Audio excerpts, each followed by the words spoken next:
তিনেরপল্লী ক্লাবে কালীমঞ্চ রবিবাসরে প্রচার করলেন ডোমজুর বিধানসভা কেন্দ্রের তৃণমূল কংগ্রেস প্রার্থী তাপস মাইতি। তৃণমূল কর্মীর সমর্থকরা কালী মন্দিরে হোমযজ্ঞ পূজার্চনা করেন। প্রার্থীর ছবি দিয়ে একটি টি শার্টে উদ্বোধনের করেন ক্লাবের সকল সদস্যরা।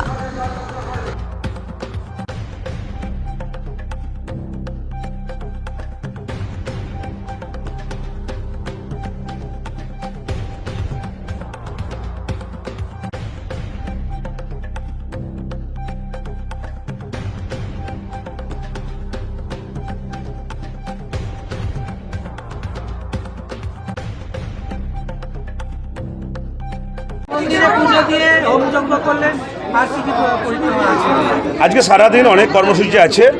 আমাদের ডোমজুর কেন্দ্রে একটা সর্ববৃহৎ মিছিল আছে, আমার এরপরেই রক্তদান শিবির আছে, আরও কয়েকটা আঞ্চলিক কর্মসূচি আছে। বিভিন্ন জায়গায় কর্মীদের সাথে মিট করব। মানুষের স্বতঃস্ফূর্ত যে আবেগ, সেটা আমার কাছে একটা বড় পাওয়া মমতা বন্দ্যোপাধ্যায়, অভিষেক বন্দ্যোপাধ্যায়ের জন্য। এখানে আমার সহকর্মী যারা আছে, নেতৃত্ব রমেনদা থেকে শুরু করে সকলে, বিল্টু থেকে শুরু করে এরা আমাদের গৌতম পোড়েল, সবাই মিলে তারা এখানে হোমযজ্ঞের ব্যবস্থা করেছিল, যাতে আমাদের তৃণমূল কংগ্রেস এখানে একটা ব্যাপক ভোটে জয়ী হয়, তার জন্য হোমযজ্ঞের ব্যবস্থা করেছিল।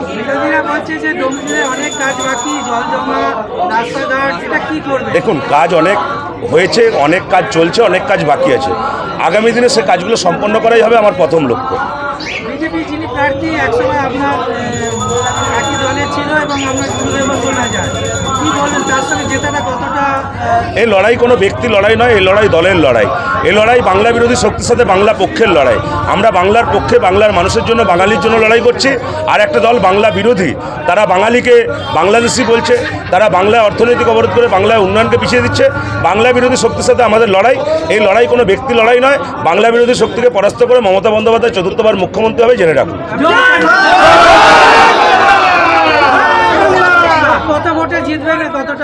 সংখ্যা তত্ত্ব বিশ্বাস করিনি, তবে ডোমজুর এবারে ইতিহাস তৈরি করবে।